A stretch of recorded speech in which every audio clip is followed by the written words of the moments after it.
Hello, health seekers. Welcome to another episode of the Keto Pro podcast with myself, Richard Smith. Today, I'm joined by someone that needs no introduction, someone who is dominating the social world, another titan in the industry in regards to nutrition and knowledge. Carnivore JT, also known as Jason, welcome on board. How are you doing, sir? Very well, man. Very well. Thank you for coming on board. This is, I've been super excited for this. As I said before we jumped on, I've got nothing particular to talk about. I was just super keen to chat, and I'm sure that we'll bounce right off each other. But look, for the sake of the listeners, and I'm sure there are not many of my followers who don't know who you are because you're considerably bigger in this space than I am. But could you tell the listeners a little bit about yourself, Jason, and what you do? Yeah. My background is sports medicine, fitness. Like it's been my life. Played college baseball, got my degree in athletic training, which for people that don't know what athletic training is, it's a little bit different than the UK. Athletic training is your favorite football player, American or English football player, goes down with a C-spine injury. The person that's running out there is the athletic trainer. So that's what an athletic trainer is basically you're part of the sports medicine team of a sporting team. And so that's what my degree was in. Played college baseball. When I got out, coached college baseball, dabbled in strength conditioning, got into the fitness industry, did amateur bodybuilding, typical gym bro, right? Got out of my 20s. My entire 20s, my entire life, I was in shape, like had abs my entire life. Got dad bod a little bit, had two little kids, working 60 hours a week, moved and then decided, okay, I need to change this. And so I went back to my old tricks and they didn't work. Like I started losing weight. I was like, man, I don't feel better. I went, and this is the one that I love. The majority of people that have knocks on carnivore will go, well, it's only because you cut out, crappy processed food and you got a caloric deficit. I'm like, yeah, cool. No, I did a Whole30 diet for 90 days prior. Strict, right? Like I've done bodybuilding. I know how to be strict. Nothing, not a snack off my kid's plate, no alcohol, absolutely nothing. Only whole foods, lean meats, forced myself veggies, and I lost decent weight, like 12 something pounds in 90 days, just, given where I was at is pretty decent, but I didn't feel good. I was like, man, like I was still I've had digestive issues. I've never had anything diagnosed. But I've had digestive, I'll call them considerations, for a decent part of my life. And they got worse. And I'm like, man, like I don't feel good. I'm tired in the, afternoon. My workouts are meh. I'm like, this sucks. Like I was getting upset. I was like, I've done this for 90 days and I don't feel better. Like what could I possibly do different in terms of, because that's what it was, right? If you wanted to feel better, if you wanted to lose weight, you just eat clean. That's all you had to do. Eat clean, stop eating junk, stop drinking, and you're good. And it didn't work. And I was like, man, I got upset. Like I was upset towards the end of the 90 days that I put all this effort in and didn't get the results. And so I put all the weight back on in like 4 weeks. Like I was like, screw this. If I'm going to feel the same, I'm just going to eat whatever I want. Like I'm going to drink whenever I want. And then I went on an anniversary trip to Las Vegas. And for the first time in my life, I was like, I don't feel comfortable at the pool with my shirt off. Like I'm the guy that shirt off right away, never wear a shirt. And I still did it, but I was like, man, I'm not like comfortable. I got to fix this. And I started animal based. My wife had sent me Paul Saladino videos for all the hate that Saladino gets. He's brought a ton of people to this way. Like whether you like him, whether you dislike him, he has done a ton for helping people get started. And a lot of people get started animal based and then end up carnivore. And so I started animal based. I was like, wait a minute, I can eat the fattiest red meat I want. I can still have fruit. And it's actually frowned upon to eat vegetables. Fantastic. Sign me up. And I instantly felt better, like instantly. And people are like, well, I mean, like how long to get results? I'm talking like days. Like within days, I felt better. My bloating went away. Then I started losing weight, and then I started having more energy for the gym, and then I wasn't tired in the afternoon, and it just all snowballed down. And after 3 months, I'd lost 30 pounds, and I was back to being like in the shape that I was in my 20s. And I was like, man, I could do this. Like, I can absolutely do this. And then I just got curious, and I was like, man, what if I'm basically carnivore anyway? I'm eating, my name was Carnivore at the time. I'm eating maybe 60 grams of carbs a day, like not much. I was terrified of like the low blood sugar issues. You know, as an athlete, if I ever ran into an issue where I didn't have enough food, I was in for a bad time, right? Like, so I understand where people come from when they're like, you need carbs, because most people have done any type of athletics. They've had those situations where it's been too long since they last ate, and now they start to feel this impending blood sugar crash. And they're like, this is not good. Like, if this happens, I'm going to have no performance, no energy. I'm dead in the water. And so I was terrified of that. And I was like, you know what? I'm just going to do it. I'm just going to do it. Cut straight to it, cut out all carbs. And I had zero issues whatsoever. And then I finally realized what fat adaptation was. And I've told the story on almost every podcast I go. It really hit me when I went to go get my sleeve started, my tattoo sleeve. And the guy goes, all right, plan for 8 hours. I was like, all right, like I can sit through tattoos, like no problem. But my first thought was like, what am I going to eat? What am I going to bring? Am I going to have like refrigeration? Like, how am I going to do this? Like, just back to my old ways. Like, it's longer than 2.5 hours. What am I going to do for food? Like, I have to map out food. And I went, oh, wait, I don't have to worry about it. And so I actually went to like a chiropractor appointment before, went to the tattoo appointment, came home, ate like 10 hours later, and was totally fine. And at that point, I was like, that's it. Like, that's reason enough for me to continue to do this, because I no longer have to plan out food. I haven't eaten today. It's, 11:15 in the morning, and I haven't eaten, and it's not that big of a deal. I could eat. Sure, I could go for food right now, but if I don't eat for the next 2 hours, it's not going to be a big deal at all. And so since then, I've gone back and forth with a few things, done some experimentation, but I've been, pretty much strict carnivore for the last year and a half. Incredible. And no drop in athletic performance. In fact, quite the opposite, which is incredible. Improvements. Yeah. And that's one consideration I don't think people think about is, so you have your raw performance, right? Like, what is going to, what type of fuel can I put in my car's engine to give me the absolute best, right? So can I do, 100 jet fuel in my engine to get the maximum performance? Okay, cool. 99.9999% of people are not just race cars, like drag strip cars. You have life considerations. Like, you have to live your life. You have, history of metabolic things, history of injuries, history of whatever it is that has to also go into consideration. And so when you think about, okay, well, it's my family car. So what's the best fuel that I can give it to maximize performance, but also help with every other aspect of my life?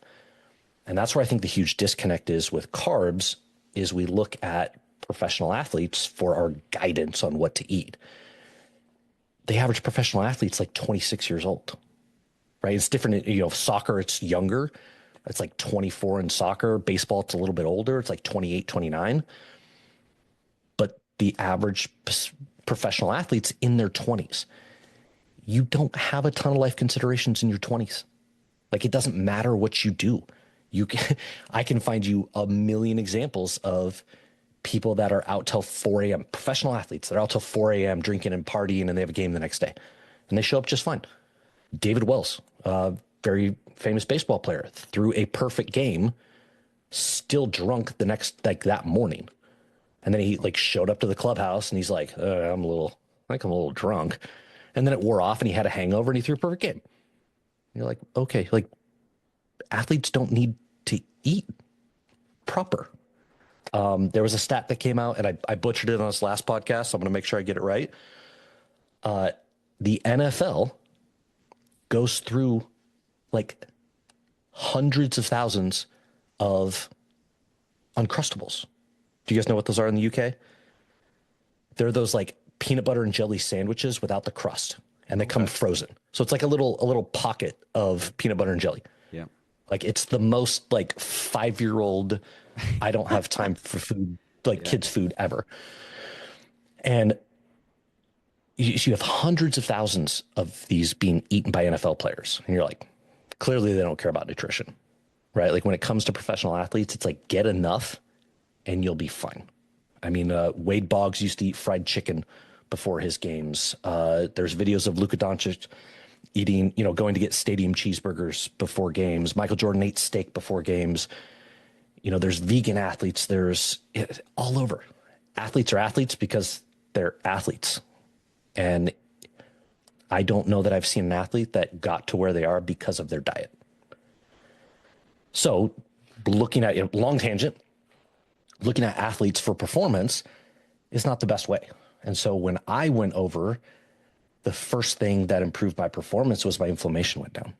Like chronic inflammation. I had my first shoulder surgery when I was 16 years old, elbow surgery when I was 19 years old, knee surgery when I was 21, knee surgery when I was 29. I've got joint problems. I've got low back problems. I got disc issues. But I found for the first time in my life, I could consistently bench press. I could consistently do chest exercises, shoulder presses, all of these exercises that I've never been able to do because I would have long-term inflammatory consequences from it. And I thought it was something I had to deal with. And I have been, right? Like I've had modified workouts my entire life just to not have lingering pain. And so as that started to go away, I was like, man, I can actually do this more. And the fact that I can do this more, I now have better performance and I'm now stronger and I now feel better. And it's just this cascading event. And we talk about performance. There's a lot of things that go into what allows you to perform. Yeah, 100%. And I think that's a big mistake many people make is looking at the pro athletes because, yeah, they're not real people in the sense of living in the real world. It's interesting. I work currently. So one of the guys I work with now, good friend of mine, he's not pro athlete, he's an amateur athlete, but he's the European champion in Ironman in the 70.3. And he recently completed Kona World Championships in just over 9 hours. So it's a 2.4 mile swim, 112 mile bike ride, followed by a marathon. And he took the Welsh records. He's the fastest Welshman ever to complete Kona, which is incredible. Now, he came to see me as a vegan maybe 3 years ago. And through these incremental changes, he's become low carb, ketogenic, more animal based, and now carnivore. He's an incredible athlete. And the only thing that he was already incredibly good, but he's made a dietary change. And as you say, it's allowed him to perform better, recover better, less injuries. And I think less injuries is very important because that's the biggest thing that keeps holding me back was I'd be injured and I would be out of action. When I was bodybuilding, I've come away from bodybuilding now. As you can see, I'm half the size and I'm competing in, unfortunately, I'm competing in endurance sports for a while. Again, it's just to prove that you don't require any carbohydrate to perform at a high level. And by high level, I mean, I went on to become a pro bodybuilder, British European champion. I'm never going to be a champion in endurance sports because I don't love it enough. The juice isn't worth the squeeze. I hate running. I like cycling and stuff, but like I don't have the 6 hours to commit on a Sunday. So I barely do any running. Now, I've trained with Mikey today. So we train every Wednesday. We call it Wellbeing Wednesday. So we do a track session and then we go for a breakfast after. So bacon and eggs and cooked in butter. And this guy, elite athlete. Now, like I barely do any training. He probably runs 50 miles a week and I probably run 6. I do his workout. I do his workout. I would not be able to do that on carb. I've never been able to run or perform at any level, at any sport ever. I've always done weightlifting, but it's only when I cleaned up my diet that I managed to build the muscle at an incredible rate. But it makes sense, doesn't it? I mean, you remove the anti-nutrients and your body heals and repair quicker. So there's lots of moving parts. But for me, it's this is the magic elixir, not just for health and well-being, but for athletic performance. One of the guys that I work with, he's one of the top cyclists in the world. He can't say that he's carnivore because all the teams are sponsored by sugar companies. He last year, I think it was, or it might have been tail end of, or yeah, maybe beginning of last year. He completed a 4-hour bike ride at I think he was pushing 366 watts at 92% of his VO2 max for 4 hours on zero carb. And it's, you look at the literature, and everyone tells you that's impossible, but this is what he's achieved. So I think people would be surprised how many elite athletes out there are actually low carb, keto, carnivore, but they can't say due to sponsorship. There's another guy that I know who works. He's recently moved to New York. I won't mention any names, so I don't want to get him into trouble. But he's carnivore, and he works with a team that's sponsored by a very famous sugary brand, shall we say? And if he is seen drinking anything else, or anyone else for that matter, it's instant dismissal. So he doesn't drink it. But I mean, as far as any competitor's products, it's instant dismissal. And this is what they're up against.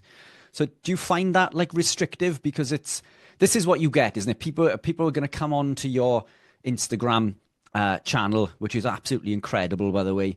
And they are quick enough to rip apart the information you put on. What about this? What about this? What about this athlete? What about this research paper? And I find it fucking exhausting. I don't know about you. It is absolutely exhausting. It is, and it's a constant shifting of a goalpost, right? So they'll start with, show me an elite athlete. And I'm like, okay, Ryan Talbot. Ryan Talbot was at the United States Olympic trials for decathlon. Decathlon, yeah. Top 10 decathlete in the United States. The United States is 332 million people. So you have a guy who's top 10 out of 332 million. And if you put him, against the rest of the world, he's probably a top 100 athlete. And decathlete is, oftentimes people refer to decathlete as the best athletes in the world because you have to have this wide range of explosive performance, athleticism, and endurance. And so you have one of the best in the world who's carnivore, and he's young, like young carnivore, just graduated college. And then they go, oh, well, that's not elite. I'm talking like, show me an Olympic gold medalist. And you're like, okay, you're changing the goalpost. Or they're like, no, show me an endurance athlete. And so then you go, okay, Sean Seiko. I hope I got his last name right. Elite ultra endurance cyclist. And then they're like, oh, well, no, not that. And then you go, okay, Zach Bitter set the 100-mile world record on a low carb diet. And he had some, carbs during it, but consistently on a low carb diet. Oh, well, no, he had some carbs. Show me somebody that doesn't eat carbs. All right, okay. And then you have, you talked about the Ultraman. I am going to butcher his name, so I'm not even going to try. I believe his first name's Alessandro. A guy out of Brazil, was an Ultraman world champion in his 50 and over age group. Oh, well, no. Yeah. So it's a shifting of goalposts. No matter what you say, unless you are like Michael Jordan was a carnivore, it's never going to be good enough. So I just stopped. I'm like, all right. I mean, if you truly believe that no elite athletes in the world are low carb or carnivore, and when I'm talking about low carb, if you're eating under 50 grams of carbs a day, carbs are not really fueling your performance. I hate to break it to you, right? Like your brain's using most of those. It's just not. So if you truly believe that, then you just haven't looked into it enough. And if you're not willing to look into it enough, I'm not going to spend time looking into it for you. And we talked about this before, right? Like I've presented the information. It's up to you. And even if you do look at carbs versus no carbs, any benefit, like more and more studies are coming out showing that there's no drop in performance. But even if there is, we're talking like minuscule amounts, an amount that the average person would never be able to tell. And so then it goes back again. Like, are we talking about elite athletes, right? Elite athletes are willing to do whatever it takes. Like, let's be real. Sports Illustrated ran a survey a number of years ago and said, okay, if you could take performance enhancing drugs and there was no risk of you being caught and being penalized, didn't talk about health risks, didn't talk about, would you do it? And like 93% said yes. They're like, yeah, absolutely. Because they would. Like, health considerations are not what an athlete's focused on. So sure, if you could just absolutely hammer yourself with carbs all day, every day, that's your job. Your job is to stay prepared to perform. And you could gain a tenth of a second on your 100, maybe they would. Cool. Maybe that is better. But guess what? Nobody on Instagram right now that's coming into my comments is doing that. Right? They're like, I ran a 5K for the turkey trot last year. Yeah. It's, so it's like there's a lot that can go back and forth, but at the end of the day, like, we're arguing over tenths of seconds, maybe, potentially, and we're citing studies where people go, oh yeah, be keto for 2 weeks and let's test your performance. Of course it's going to suck. Exactly. Yeah, 100%. Most of the research that's been carried out there are done on groups of people who have been low carb keto for 2 to 3 weeks. Nowhere near enough time. Huge loss in electrolytes, massive loss in glycogen. Not that that's the definitive factor. If if we look into it, blood glucose is the definitive factor. But I would heavily argue the opposite. Like, in regards to performance, I think that this is the key to optimal. When we look at endurance athletes, 80% of their training is done in zone 2. Zone 2 is the fat burning zone. Well, I'm already there. You're already there. We've already achieved that. So what do? Well, they wake up in the morning, eat a bowl of muesli to go and teach your body to burn fat. Well, it just doesn't make sense.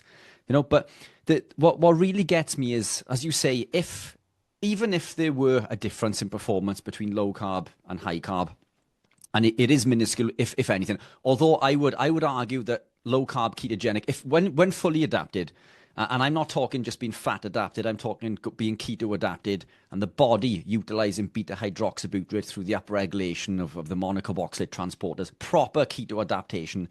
I would argue that would be superior. But even if we were to say that it wasn't, then well, why can't somebody be fully fat, keto adapted, whichever terminology you want to use, and use carb? Because, if there are any benefits conferred from maintaining a stable level of blood glucose through exogenous sources, well, why can't that athlete then take a small amount of carb? Well, now they're not longer low carb, but they are. They're low comparative to everybody else. They consider, as you mentioned, below 50 grams is incredibly low carb. You're talking triathletes who consume 120 to 180 grams per hour. If you were consuming 40, 50 grams an hour, that's low carb. But all you've done, you've maximized your body's ability to use fats and ketones for fuel, and now you're pulling another lever. You're using another tool in regards to any potential benefit of the use of exogenous carbohydrate. But then the whole world will come down on you because, well, you're using carb, even though all of your training and workouts prior to that have been fasted. And this is where it becomes incredibly frustrating, because it's either black or white. But why can't it be shades of grey? It's I don't know about you, Jason, but like I can now consume a high quantity of carb and still maintain a ketogenic state, because my body will transition when it needs to. I don't use carb. I have done because I'm in pursuit of optimal health. Same as you. I want to be the healthiest and fittest that I can be. I want to live the longest I can be. If I'm competing in a 5K race, I want to be as competitive as I can be. So my pursuit of optimal health means that I'm willing to do whatever it takes. And I'm a sugar addict. I'm a sugar addict. If I could live this lifestyle and incorporate glyco refeeds, targeted refeeds, backloading, front, whichever means of carb introduction that you want to use, I've tried it. Like I've tried it because I want to live that. I want to be able to eat my fatty steak and my eggs and bacon. And if I want some carb, then, well, win-win. But the fact is, like I've experimented for many years in regards to using carbs now that I'm fully adapted. And it does nothing but hinder my performance. It feels like I'm breathing through cotton wool. I get aches and pains. I get gastro distress. I gain weight. Yes, much of it is glyco, but still, it's all counterintuitive in regards to power to weight. So it's absolutely counterintuitive, isn't it? But as you say, if you strip away all of those other compounds and we consume the animal proteins, highly nutrient dense, heal and repair, while supplying the body with this superior energy, it just, but still, and it's frustrating, isn't it? It's 100%. And I just did the same experiment myself. I was like, okay, I'm going to see if I can go slightly animal based, eating carbs before and after my workouts. And I'm not somebody that really struggles with cravings that bad. Like everybody has cravings, right? And so, but man, I found when I restricted, I started at like 40 grams of carbs a day, it killed me. I got to the end of the day and I was like, I'm fighting demons to not raid the pantry to eat every sugary thing possible. I lasted like 4 days. Yeah. Like I can go no carb for months on end. Like people are like, oh, no carbs. I'm like, trace carbs, right? Calm down. For months on end. And, sure, I might look at the pantry and go, yeah, that probably tastes pretty good. But then I go, nah, not worth it. I couldn't do it.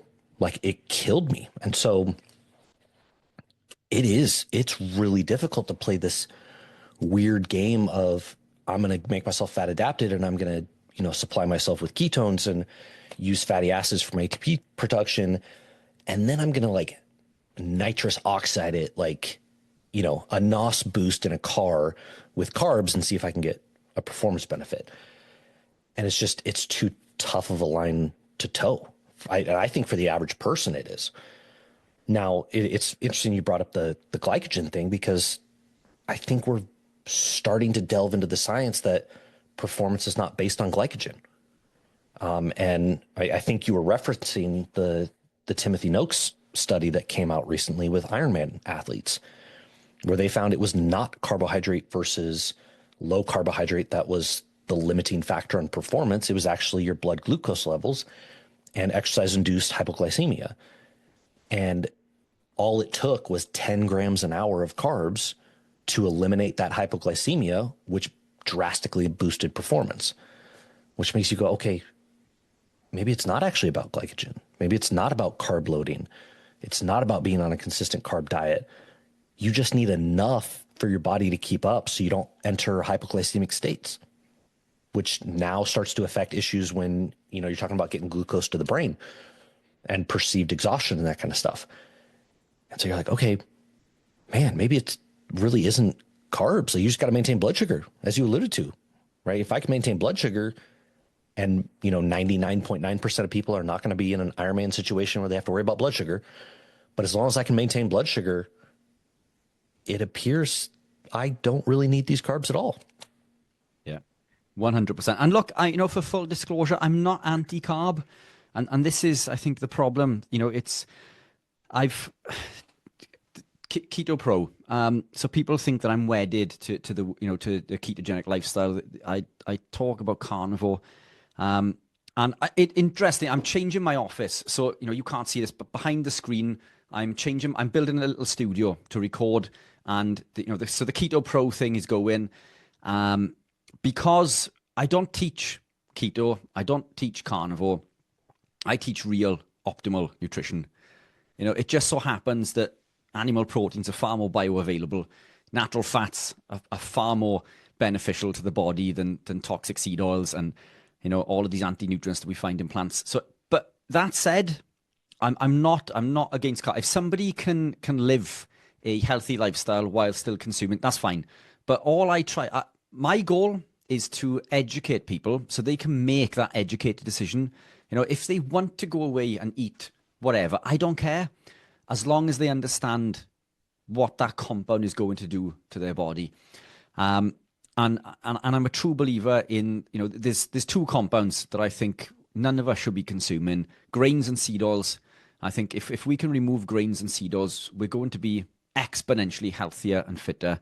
And they seem to be two of the most addictive, bar sugar substances. When we look at the grains, the glutamorphine is highly addictive, and it's just as addictive as morphine. And it's a similar case with other compounds, and we know how addictive sugar is. But grains are detrimental to our health. But if we remove the grains and then we remove the seed oils and the processed food and so on and so forth, by default, we tend to gravitate towards whatever's left. Well, by default, we're lower carb because we've restricted the grains. Yes, we might be consuming vegetables, but now we're consuming more animal proteins. So now by default, we're already deeper down the journey in regards to eating real food, and the real food for me is the animal proteins and natural fats. I'm not a fan of vegetables any longer. I used to consume lots of veg. I was the typical person who would wake up in the morning. I'd make a kale and spinach smoothie with turmeric and black pepper. And I believed at that time that, I was healthier and fitter than I ever was prior to that. But it's not because I was consuming lots of vegetables. It's in spite of. It's because I'd cut all of the other rubbish, but now I was also eating highly nutrient dense animal proteins, natural fats, and I was producing ketones, and my body was thriving. So it was in spite of, and not because of. But I think that's important. We don't teach specific, diets per se. Yes, we're carnivore, but and I think you probably agree that it's real nutrition. Is that fair to say? That's what we teach.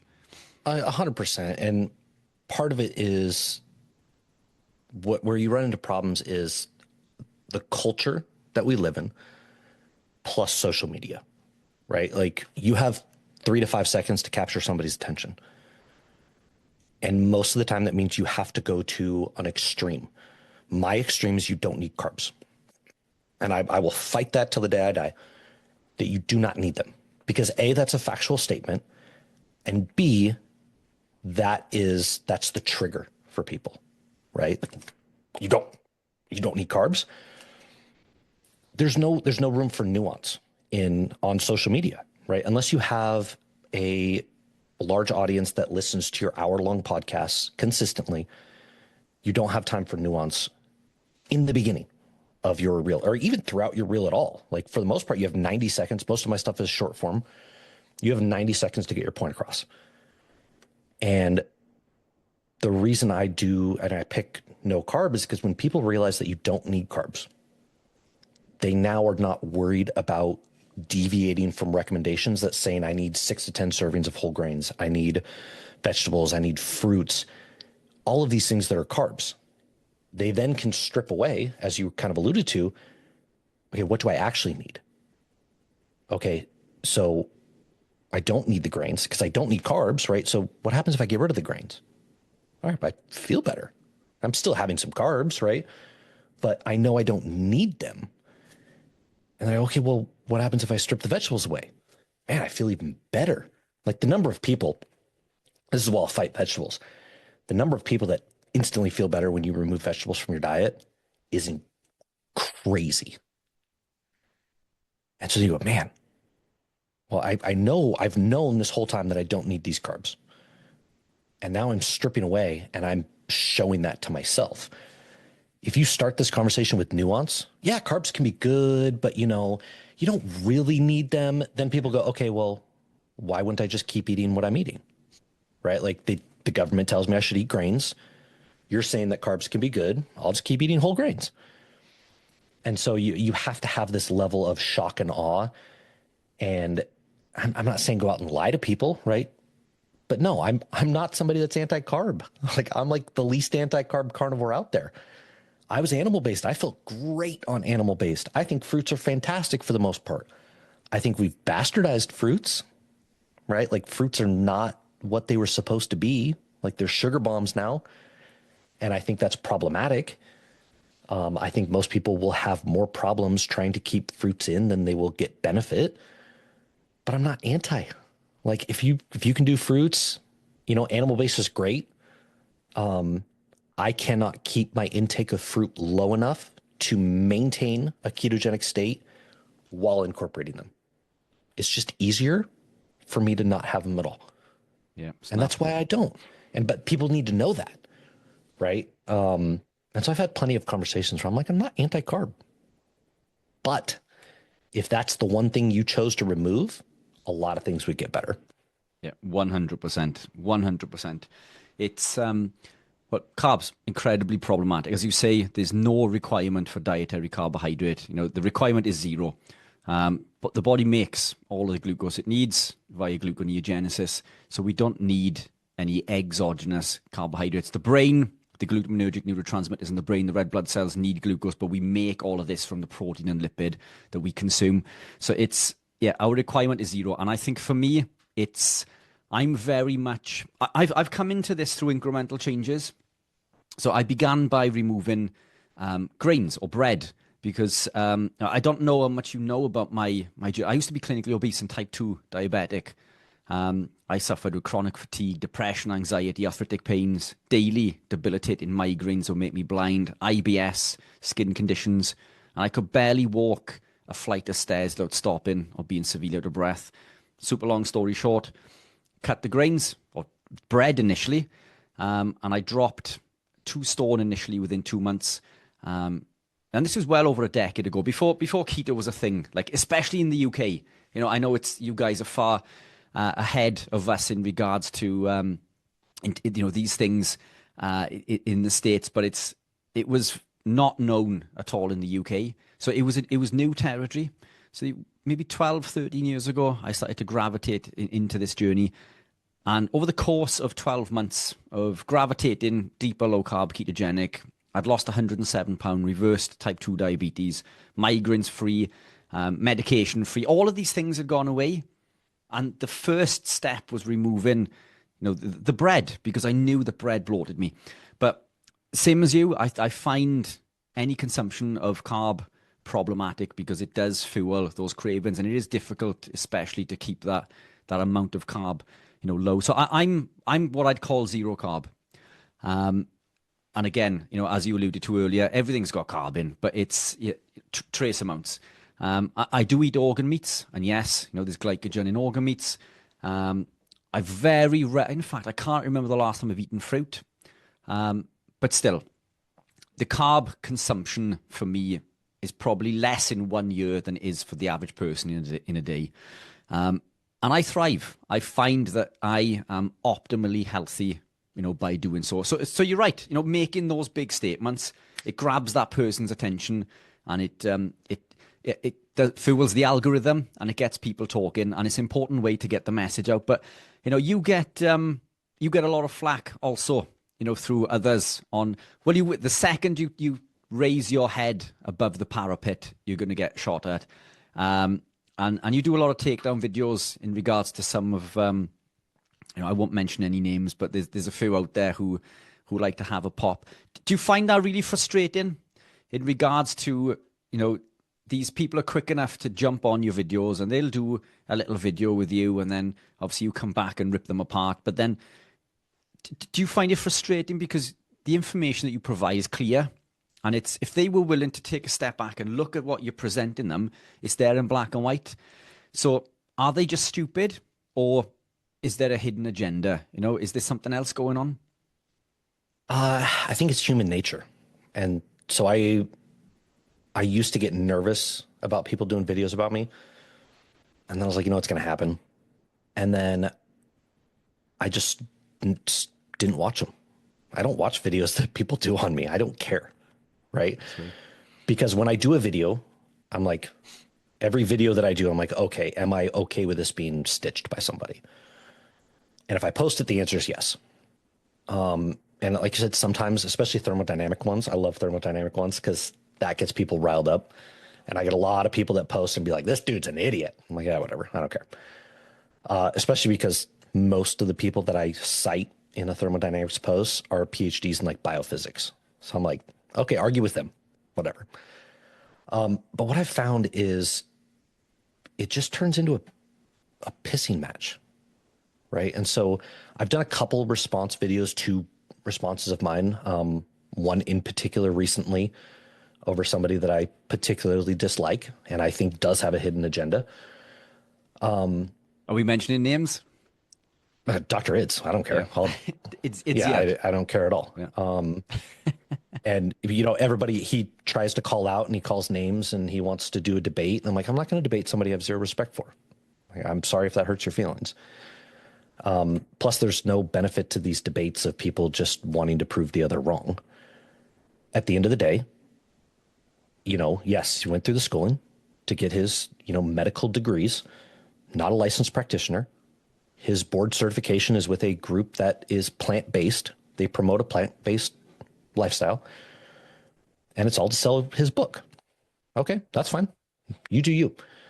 It does get frustrating when people specifically with much larger followings target you and, make it easily accessible to their followers, because then you get people calling you names, right? Like just constant bombardment.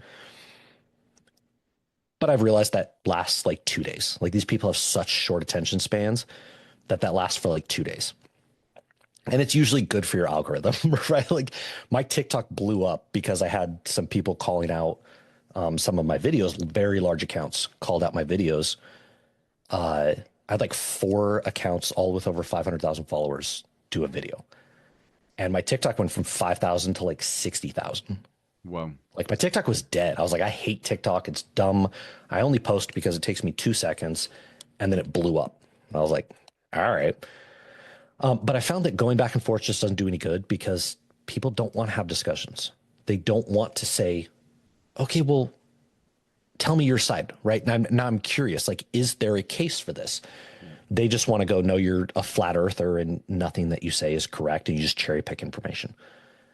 So I'm like, it's not worth it, right? And 90% of the people I do videos on, it has nothing to do with them in particular. They just parrot a common sentiment of a lot of people. And I just happened to see your video. Like that's why the video got made. I hear this all the time. I happen to see it. That's why the video gets made. And that's how I started making content. How I switched my content was addressing very common things that people in the low carb, keto, carnivore community get bombarded with on a daily basis, right? You're going to get increased risk of colon cancer with red meat. LDL is going to go up, heart disease, and people cite these studies, and on face value, you go, that's hard to argue with. And so my first video that went viral was on LDL, and I was like, maybe it's not as simple, right? Like this thing's riddled with conflicts of interest, like hundreds of thousands of dollars towards people giving their opinion. Like it's a consensus statement. It's the definition of an opinion printed in the opinion section of the European Journal of Cardiology, right? Like, really, we're talking about this as gospel? Like, I don't think it's quite so cut and clear. That's how my videos kind of evolved. And I realized it doesn't matter. Like, nobody wants to have a nuanced conversation. Nobody wants to actually talk about something. They just want to fight back and forth. And I've discovered that it does not matter what another influencer says, right? They could say on video, they could say that 2 + 2 = 5. I could do a video that clearly articulates why 2 + 2 does not equal 5, and it will not change the mind of a single one of their followers.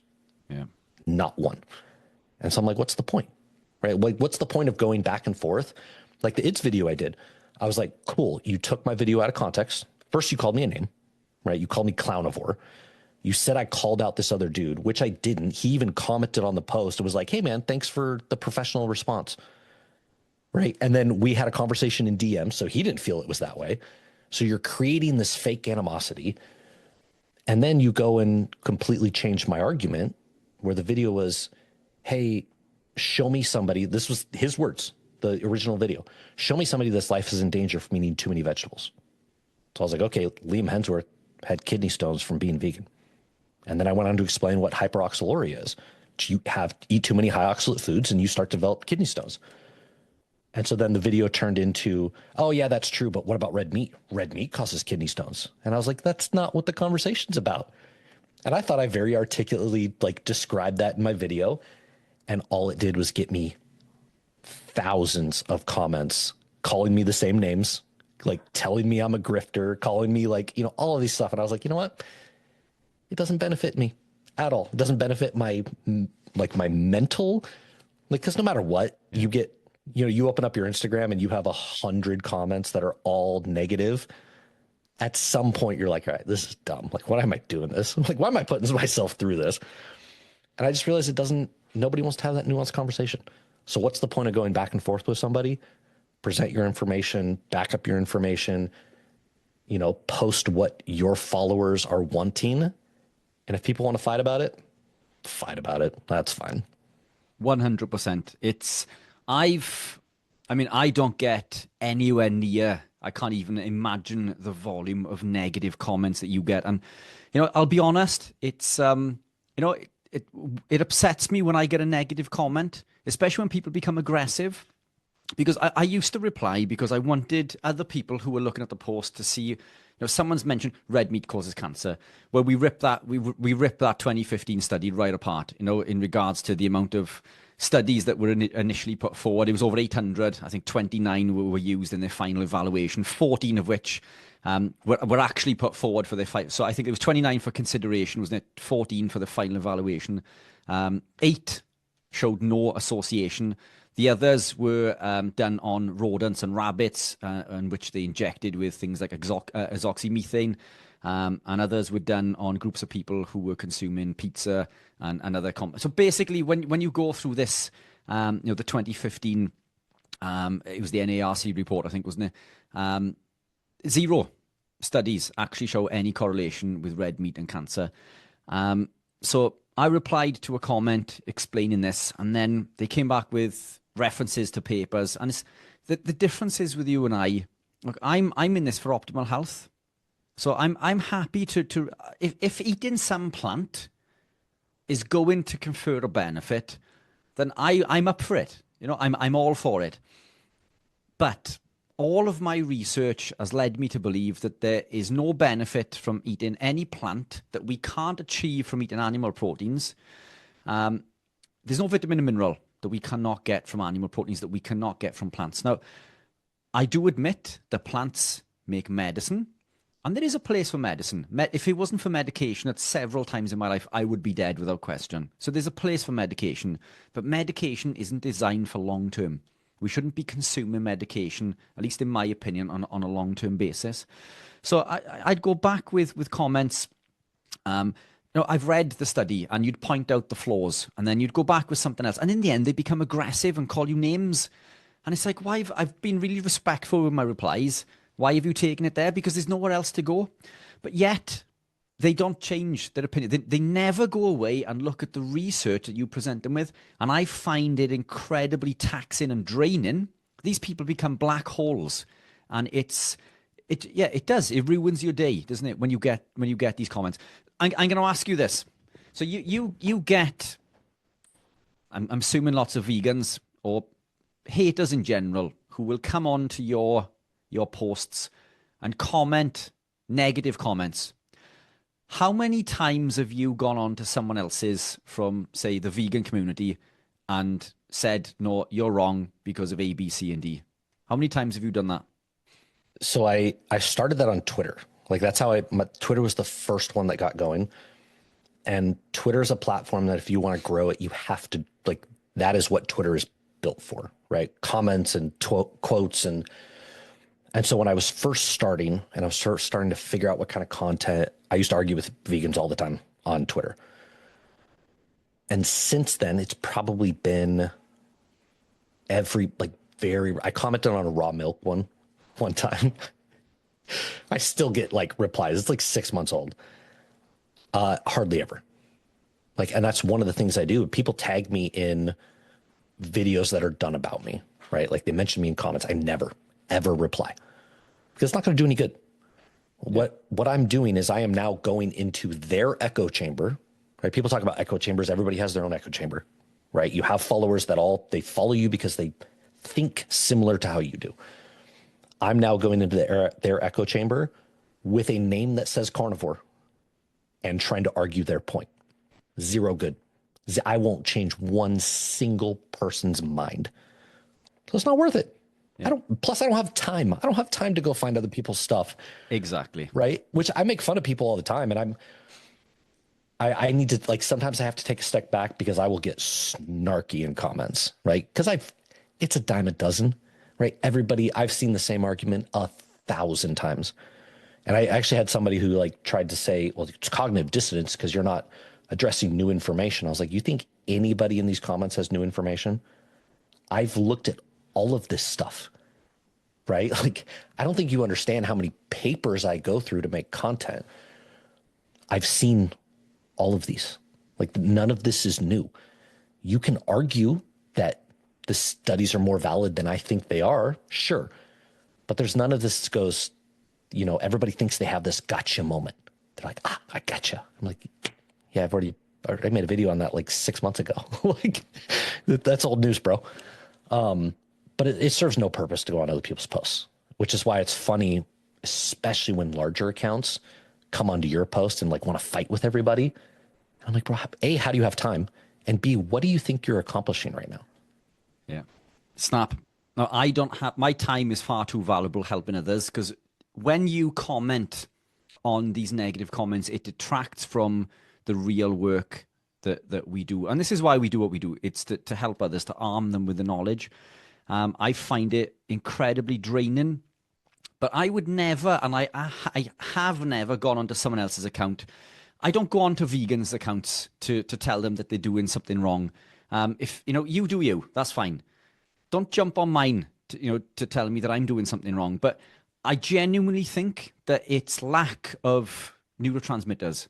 I genuinely think that the brain is struggling. So you and I can create the neurotransmitters, tryptophan, tyrosine, phenylalanine. We create the neurotransmitters from our aromatic amino acids, and we don't block the cofactors involved: zinc, iron, magnesium, B3, B6, B12, so on. But when you consume compounds, let's say for argument's sake, animal proteins, highly nutrient dense, with compounds from plants, we can block those cofactors by as much as 100%. And even if those anti-nutrients didn't exist, which they do, and for some magical reason we were able to produce these neurotransmitters from plants alone, then they're treated with glyphosate, and glyphosate blocks the shikimate pathway. 95% of the neurotransmitters are made in the gut. So now we've affected glutamate and GABA, and everything else. So it's the whole neurotransmitter balance is out of whack, and I believe it makes people aggressive. I find a lot of the comments from people who don't agree with what I push, and no, that's the wrong word. I don't push anything. What I teach or what I post, they seem to be incredibly aggressive because they seem to take it as a personal attack. Are you telling me that I can't eat my muesli for breakfast? I'm not. You eat what you want. I'm not telling you that you can't eat these things. I'm just arming you with the knowledge so you can make better decisions.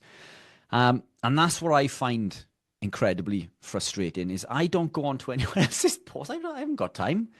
But yet they'll find the time to hunt you out. We had a chat before we jumped on the call, and you were saying that you have to block these people on a daily basis, and it's, how many do you block on an average week? Oh man, it depends on the post, right? Like, it depends. I will instantly block people who start being disrespectful to my followers. Like, that happens a lot, where people will start arguing with each other. And I will block some larger accounts when they get obsessive. That's the majority of the time. When there was a vegan doctor, Nagra, who got really upset I blocked him. He tagged me in like 4 stories in 24 hours. I was like, bro, you got to chill. Like, something's clearly going on because you are obsessed with tagging me in your stories. Like, just go away. Like, if you're going to mess with my peace of mind, or you're going to cause like undue issues, like, no, I have no problem blocking people. But then I realized, and I don't know how true these are. Have you ever seen the TikTok videos of Chinese bot farms? It's a video, and it ties in, but it's a video of these people sitting behind hundreds of phones. And the theory behind it is they're bots that go on and stir up negative things, make negative comments on people's posts, simply just to chip away at people's mental well-being. And a couple I've seen is they're directed, at the United States specifically. And then I saw another one that's like 50% of people on social media are bots. I'm like, man, like the number of no PFP, minimal followers saying the same exact thing. I was like, that's kind of ridiculous. I'm like, I really think a lot of these are bots. And I think most of the negative comments I get are bots. And then it makes me go, well, if I'm not getting a whole bunch of bot traffic, then I'm probably not in the right spot, right? It means I'm probably pretty close to something if I'm going against mainstream advice. And then I think of I love analogies. I realize that most people don't know better. And one of my favorite analogies for that is back in the 80s, McDonald's had the Quarter Pounder that was doing really well. And A&W, a U.S. fast food chain, which was very popular in the 70s, was having their popularity decline. And so they said, hey, okay, we're going to make a bigger burger that tastes better and costs less to compete with this. And this is our savior, right?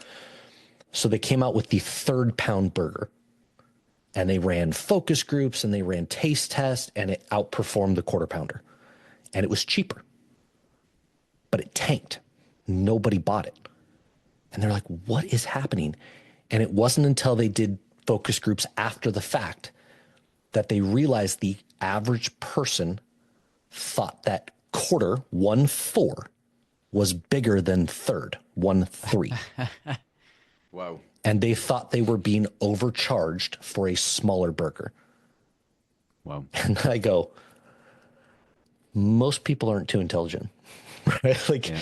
And then you just think about like all through history, like the majority of people just do what they're told. This is what the TV says. This is what mainstream media says. This is what the pharmaceutical ads say. This is what government recommendations say. I'm just going to do it. And if you question that, you're wrong. So I'm like, okay, so it's not necessarily a bad thing. Yeah, it's tough in the moment to be like, you suck, go kill yourself. Jeez, like people think that's an exaggeration. I got death threats on TikTok for a while. And I'm like, I'm just talking about what I eat. What's wrong with people right now? And I'm like, all right, well, maybe in the grand scheme of things, it's not all that bad because I'm going against what people think is settled science. And if I wasn't, I'd probably, be in the wrong space. Yeah, 100%. And look, if it baffles me how many people are blinded to real health and nutrition. Somebody mentioned to me the other day, I did a post. Oh my God, your cholesterol must be through the roof. And my reply was, it's double figures, woohoo, sort of thing. So Mike, in fact, it's probably a little bit lower now, but it was 10.26. My LDL was 8 point something. So my LDL is probably higher than the average person's total cholesterol. And I think that's incredible. My triglycerides are really low. My LDL is pattern A. Fantastic. I'm absolutely thriving. I didn't realize that those people still existed because you work in this environment and we speak about it daily. I genuinely didn't believe that there were still people out there who still believed that, cholesterol was a problem. Is it like, do they still make you? But that is the case, isn't it? I mean, your average person still believes in food having nothing to do with the reason for their ill health. Yet, if you were to take your dog or pet to the vet, the first thing they ask you is, what do you feed him? What does the doctor say to you? Oh, you need this medication.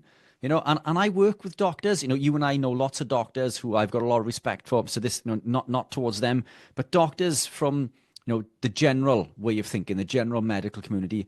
They're trained in medicine. So that's how they approach it. It's if you go in with a headache, it's a headache pill. If you go in with depression, it's an antidepressant. If you go in with inflammation, they give you an anti-inflammatory instead of looking at the root cause.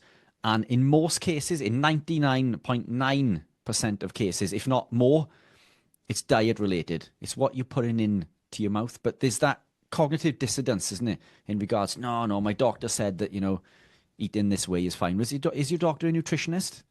Because your doctor's not trained in nutrition. But I find it incredibly difficult, especially with people who are close to you. So there's been a number of deaths recently, close to me and the family. And they could have been, I feel that they could have been prevented. But it's, people seem to become almost aggressive when you try to steer them into the right direction.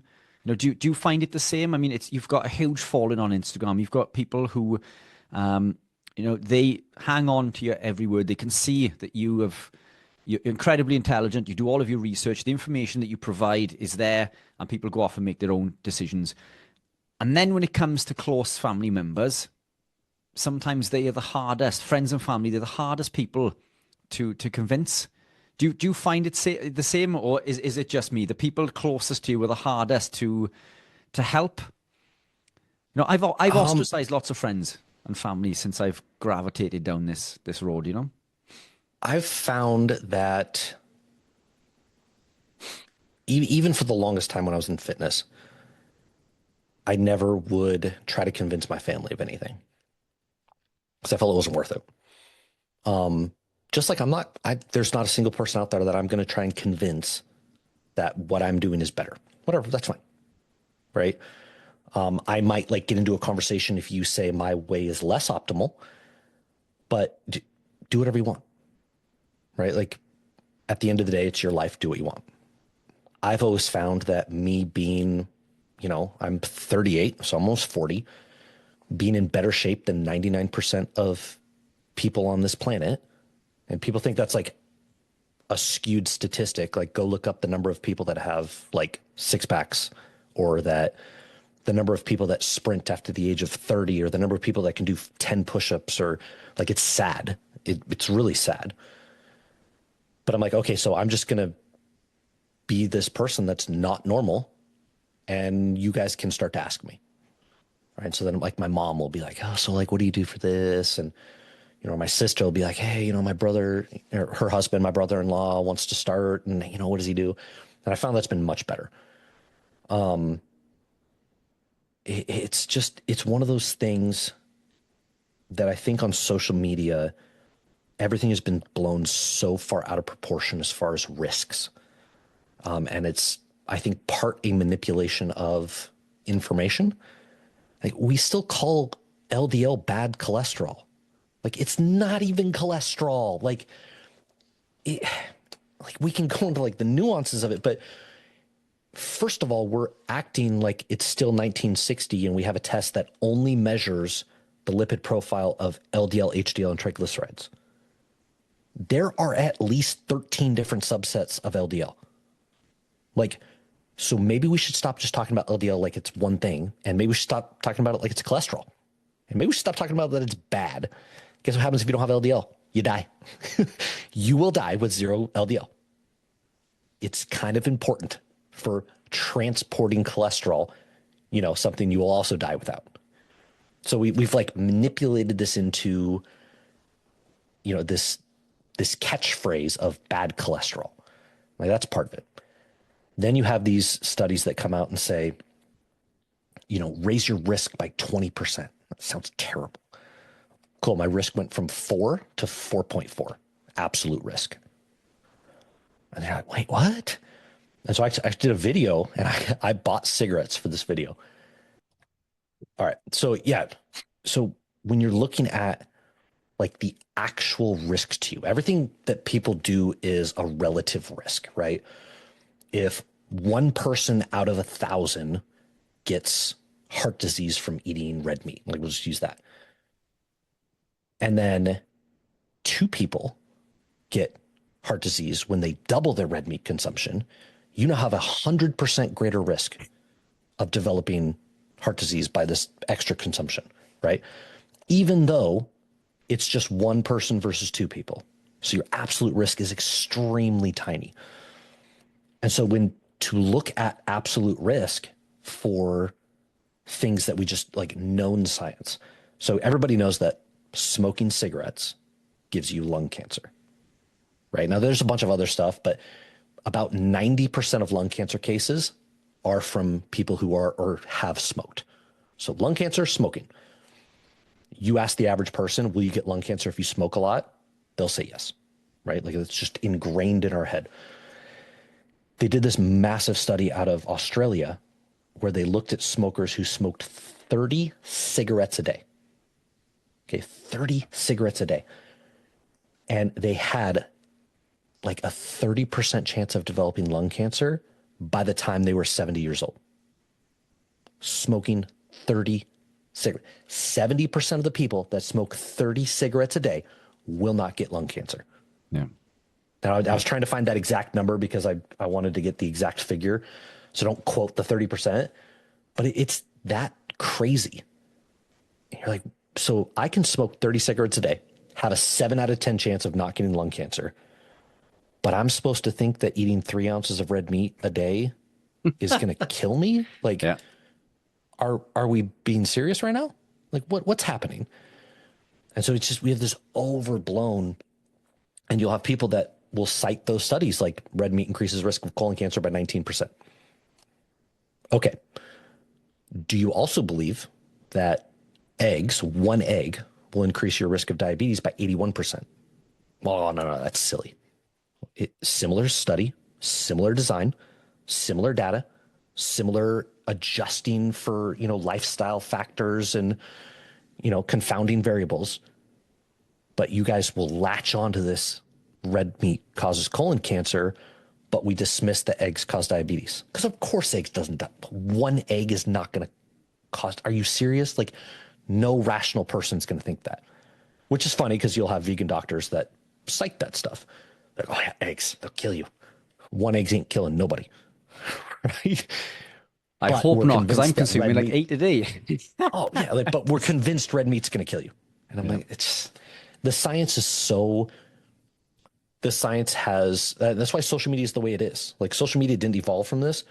Social media just adapted to what the culture is, and that's the unfortunate part. That's what science is now. What is an attention-grabbing headline? The worst study, I always cite this one too for why you can't. Studies are not such a great tool all the time.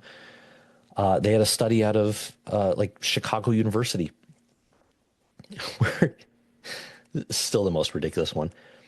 For men who exercise over 6.5 hours a week, you are 81% more likely to die of heart complications if you're white versus black. That's a real study. Again, like the figures might be off, but just a tad, I'm going this off memory, but that's a real study. Like, you are more likely to die, all-cause mortality, if you're white and overexercise versus black. I'm like, can we at least do like science with just a little bit of common sense? Like, just a little bit. Just because you found something doesn't mean you need to post about it. Because then what happens? The media runs with it, right? Overexercising can kill you. It's just, and I think that's what we're up against a lot, right? Like, we just have a public that's just inundated with nonsense. And then even if it comes out as being false, like, it's very well established that the sugar industry paid Harvard scientists to blame saturated fat for what sugar was doing. Even if you come out with that, it just doesn't get through. You can present that with people and they're like, yeah, that doesn't mean anything. Yeah, I do all the time. Yeah, I present that all the time, and it is incredibly frustrating. I think they'll see what they want to see to suit their narrative, and it is incredibly frustrating because it's, it takes a lot of time to make this content. It takes a lot of time to edit and post it. We don't earn money for posting the content. A lot of the stuff that we do is free, and it's educational. And to get these negative comments and these hate messages, I think it's sometimes it's heartbreaking. But I've had 2 emails today from people who have said, the information you put out is priceless, and positive comments. So we get those also. And I think those are the ones that, we need to grab hold of, because we are making a difference. And I truly believe that. I'm not in this for anything else other than optimal health and well-being. And I think it's fair to say that it's the same with you. We want to teach the world everything that and nobody knows it all. I'm not claiming, that you and I know everything. Far from it. I'm constantly learning. The more that I learn, the more I realize that I do not know. But it's that constant endeavor for the knowledge, for optimal health and well-being. But look, Jason, I'm super conscious of your time. Apologies if we've gone way over for you. Oh, no, you're totally fine. Look, I'd love to get you back on, because I'd love to get into red meat causing cancer, cholesterol, all of the big hitters, sodium, increase in risk of cardiovascular disease and so on, or all cause mortality. Whatever else that we can think of, I think, with your knowledge, you can even present a few papers if you wanted and show us why, these are not the best ways to gather information and why they could be falsified. But if you're up for that, I'd love to get you back absolutely. on. Excellent Absolutely. stuff. I look forward to it. My man, it's been a pleasure chatting. Where can people find you? Obviously, for those who don't know who you are, I know you're on YouTube and you're also on Instagram, and I'm assuming every other platform. I am on all the platforms, even ones that I don't understand, like Lemonade. That's a weird one. It's like a TikTok derivative one. Carnivore JT on all of them. My website is theinnercarnivore.com. That's also the name of my podcast, which I also need to get you on. Awesome. Yeah. Appreciate that. So luckily my name is unique enough that if you Google Carnivore JT, I will pop up, good or bad. Yeah. All social media platforms. Fantastic. And do you offer coaching for people looking? I do. That is not my driving, like that is not my, yeah. So I do offer coaching. That is not my main drive for everything I do. Most of 100% of what I do is just putting out free content, and then finding ways to pay the bills so I can continue to do it. Cause like we talked about, it's very time consuming. But yes, for people that do need a little more help, I do offer coaching. You can find that on my website. Fantastic. My man, it's been an absolute pleasure chatting. Thanks again. We'll get you back on again soon, and I'll make sure I sort out my tech issues. But yeah, thank you, man. Well appreciated.